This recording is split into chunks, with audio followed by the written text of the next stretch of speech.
La providencia, poder y sabiduría amorosa. A la reiterada y a veces dubitativa pregunta de si Dios está hoy presente en el mundo y de qué manera la fe cristiana responde con luminosa y sólida certeza, Dios cuida y gobierna con su providencia todo lo que ha creado. Con estas palabras concisas, el Concilio Vaticano I formuló la doctrina revelada sobre la providencia divina, según la revelación de la que encontramos una rica expresión en el Antiguo Testamento. Hay dos elementos presentes en el concepto de la divina providencia. Es el elemento del cuidado, es decir, cuida, y a la vez el de la autoridad, es decir, que gobierna. Y se compenetran mutuamente porque Dios como creador tiene sobre toda la creación la autoridad suprema, es el dominum altum. Y como se dice por analogía con el poder soberano de los príncipes terrenos, efectivamente, todo lo que ha sido creado por el hecho mismo de haber sido creado le pertenece a Dios como su creador y en consecuencia de él depende. En cierto sentido, cada uno de los seres es más, en consecuencia, y es más de Dios que de uno mismo. Y es primero de Dios y luego de uno mismo. Y lo es de un modo radical y total, que infinitamente supera todas las analogías de la relación entre la autoridad y los súbditos, en la tierra y en cualquier lugar. La autoridad del Creador siempre gobierna y se manifiesta como la solicitud del Padre porque también cuida. Y en esta otra analogía se contiene en cierto sentido el núcleo mismo de la verdad sobre la divina providencia.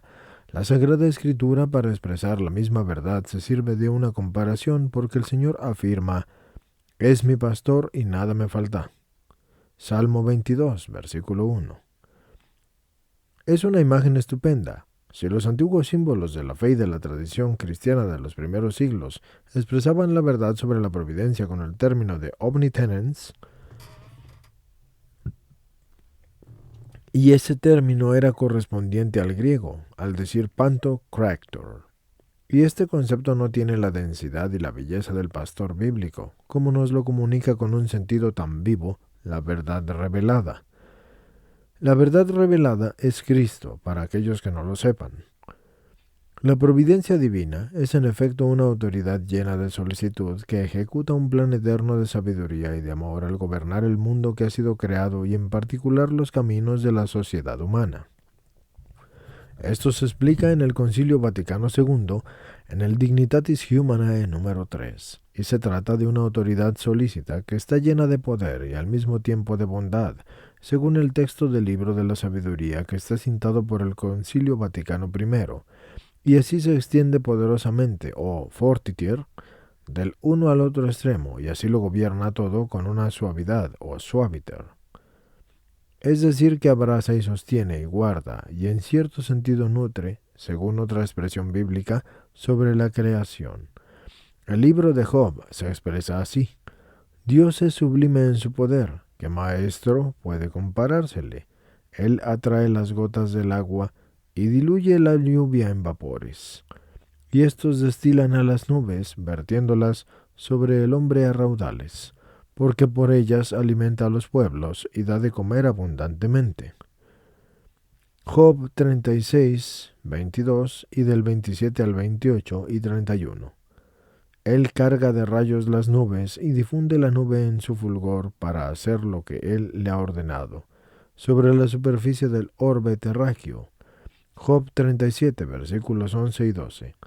De modo semejante, el libro de Sirácides dice que el poder de Dios dirige al rayo y que hace volar sus saetas justicieras. Sirácides 43, versículo 14. El salmista, por su parte, exalta la estupenda potencia y la bondad inmensa y el esplendor de la gloria de Dios que extiende su cariño a todas sus criaturas y las proclama, diciendo: «Los ojos de todos están aguardando, porque tú les das la comida a su tiempo, y abres tú la mano y sacias de favores a todo viviente». Salmo 144, versículos 5 al 7, 15 y 16. También haces brotar la hierba para los ganados y el forraje para los que sirven al hombre.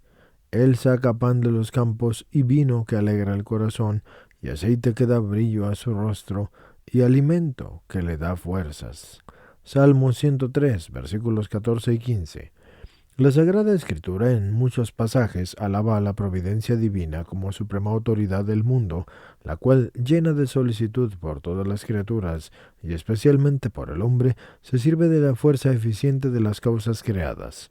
Precisamente en esto se manifiesta la sabiduría creadora, de la que se puede decir que es soberanamente previsora, por analogía con una dote esencial de la prudencia humana, y en efecto Dios, que trasciende infinitamente todo lo que es creado, al mismo tiempo hace que el mundo presente, en este orden maravilloso que se puede constatar tanto en el macrocosmos como en el microcosmos, precisamente así, la providencia, en cuanto a sabiduría trascendente del Creador, es la que hace que el mundo no sea el caos, sino el cosmos. Y todo, Señor, lo dispusiste con una medida, con un número y con un peso. Sabiduría 11, versículo 20. Aunque el modo de expresarse la Biblia refiere directamente a Dios el gobierno de las cosas, sin embargo queda suficientemente clara la diferencia entre la acción del Dios como creador y como causa primera, y la actividad de las criaturas como las causas segundas. Aquí, con una pregunta que preocupa mucho al hombre moderno, es la que se refiere a la autonomía de la creación y por tanto al papel del artífice del mundo que el hombre quiere desempeñar. Pues bien, según la fe católica, es propio de la sabiduría trascendente del Creador hacer que Dios esté presente en el mundo como una providencia y simultáneamente que el mundo creado posea esa autonomía de la que habla el Concilio Vaticano II.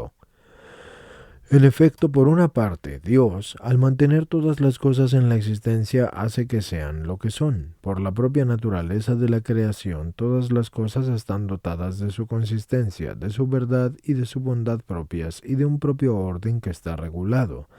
Esto se explica en el Gaudium et Spes número 36, y por otra parte, precisamente por el modo con que Dios rige al mundo, este se encuentra en una situación de verdadera autonomía que responde así a la voluntad del Creador. Ibidem. Gaudium et Spes número 36. Recuerden que ibidem significa exactamente lo mismo en cuanto a la posición de las lecturas.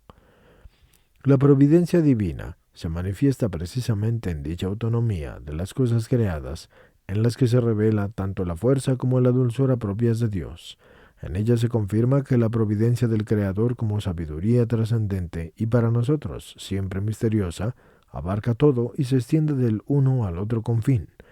Se realiza en todo con su potencia creadora y su firmeza ordenadora o fortiter, aun dejando intacta la función de las criaturas como las causas segundas e inmanentes en el dinamismo de la formación y desarrollo del mundo, como puede verse indicado en ese suaviter del libro de la sabiduría.